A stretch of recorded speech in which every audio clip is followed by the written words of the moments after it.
at the ball. He wants to play out in front. The game before, when it didn't do much, he was nailing those of Kahiso Rabada through mid-off, through extra cover for 4. If you look at Roy's game, here is a white ball specialist playing at the top of the order.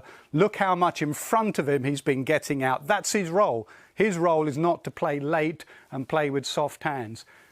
The other lad, Brook, brought up, product of his environment, northern pitches, playing at Headingley, playing first-class cricket. If you look at him, watch how he defends. Watch, there is no gap between bat and pad at all when he defends. OK, Roy was going at it, but here is a lad that's playing it right underneath him. Watch where the ball lands, right by his feet. Every time, right by his feet. There's intent there. He's looking to attack, but then defend. So instead of going out in front when the ball's moving around, here is a boy that's playing right underneath, ball here, so that if the ball moves, he can be here and either leave it or play it. Now, white ball cricket, you're saying, well, why does that matter? Well, it matters because you want a multi-dimensional, multi-format cricketer. He's only played one test match in England.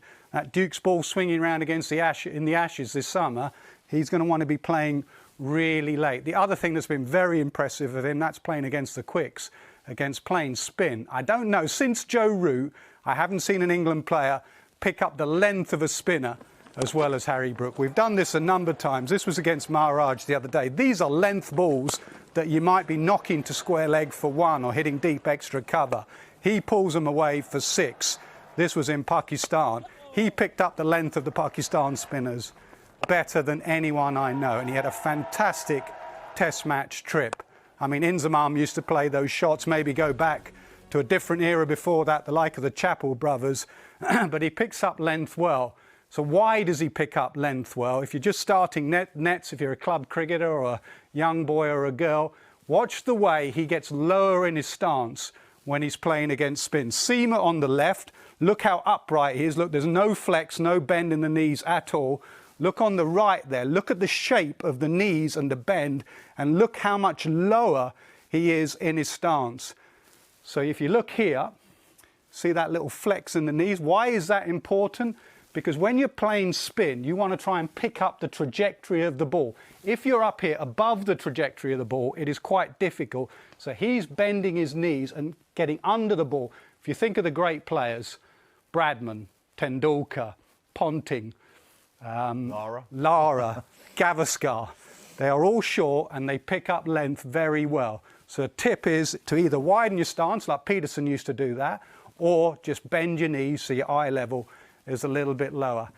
How would I target Harry Brook? What is the video footage that the Aussies will be using for Harry Brook? I think there is a slight issue with the way he pulls the ball. Now, I said he picks up length well. He goes from down to up, which means the ball can go aerial, and he's not sure whether to roll his wrists or to keep going with it and hit it up in the air for 6. I'll take you back to his one test innings in England.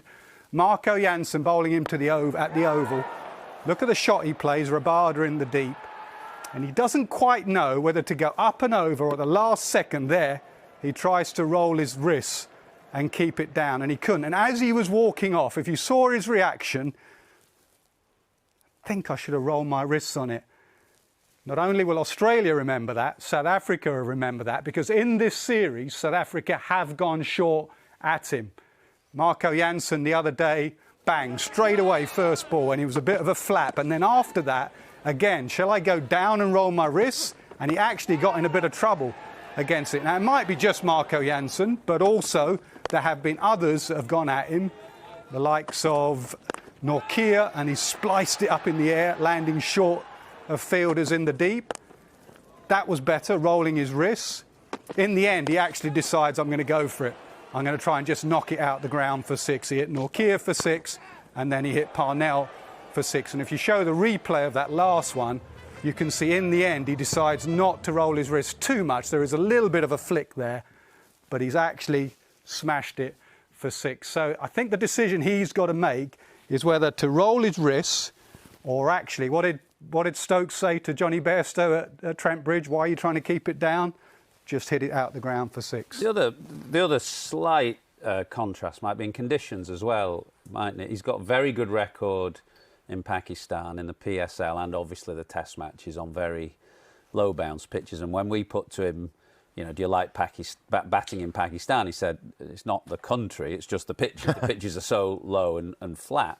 He's actually got a less good record, hasn't he, in Australia and in the Big Bash, and perhaps didn't look quite as secure in the T20 World Cup in Australia recently. And South Africa's probably very similar to Australia. So that might be a challenge for him as well, that he might be very good on the subcontinent and lower bounce pitches and just have to work on pitches that bounce a bit more. Yeah, and quite a few batters have struggled against the short ball, especially in that first game, if you remember, quite a few of them, and that's why South Africa ended up bowling short. But you've always got to try and take your game on. You've always got to try and say, right, I'm probably going to be playing in the Ashes. Footage gets around the world so quickly nowadays. They'll see what South Africa are trying to do to him. So it's just that area, and your strength is your weakness as well. He does pull it away for 6 or 4, so you don't want him to put it away. But your key point there, your key point there about, at least he's going to have clarity from the management, isn't it? Stokes and McCullum are going to say, look, if you feel like you can hit it for 6, try and hit it for 6. And if you get out, we're not going to really have a go at you. That is the difference of the environment in the Test arena now, if he's going to take on Cummins and start. Absolutely, and he's obviously got previous. I mean, we've often compared him to Kevin Peterson. Now, I've got some footage of him, Kevin Peterson, in 2005, with that clarity of thought. Back home, and Brett Lee at the Oval banging it in at him. He had the clarity of thought as the he'd have been the perfect McCullum Bazball player, wouldn't he? He just belted it into the stands for 6. So obviously he's a hugely talented individual. But this is what I would expect McCullum and Stokes to be saying. People are comparing you to Peterson. If you want to take the attacking option, don't be afraid.